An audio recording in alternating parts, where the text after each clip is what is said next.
শালার মাথা হেসে মেয়ে মাসির মতন চুল চুলও পাচ্ছে না এ কোন জায়গায় বললাম ওরে মনি লোক একটা ফোন নিয়ে দেখ এ ফোনে দেখ ক্যামেরা মন কর আমি তো ছবি তুললাম একটা আপসে এডিট হবে ছবি তোলার সাথে সাথে এডিট হয়ে যাবে তুই পোজ দে আচ্ছা কিরাম পোজ দিয়ে ছবি তুলবি আগে রোজা রয়েছি মনি আর আগে ইফতারি খাই যাবো জানো ইফতারি ভাব লাগে আমার ইফতারি হ্যাঁ ইফতারি আচ্ছা, যেন তুই ভাব দাঁড়া, লাগে চুপ চুপ করে দাঁড়া আচ্ছা কথা কইছি দাঁড়া দাঁড়া দাঁড়া কি করে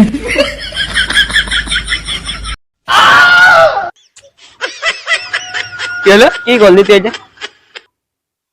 বললাম ভালো করে একটা ছবি তুল দে জানো ইফতারি ভাব লাগে আরে ইফতার ভাবে জিভ বাড়াই গেছে মানে বুঝতে পারছিস তুই ইফতারি করতে যাবি মানে ইফতারি খাওয়ার লোভ বেড়ে গেছে ইফতারি ভাব মনের ভিতরে একটা না, আমি তো জিপ বের করিনি জিপ বের হইলো কেন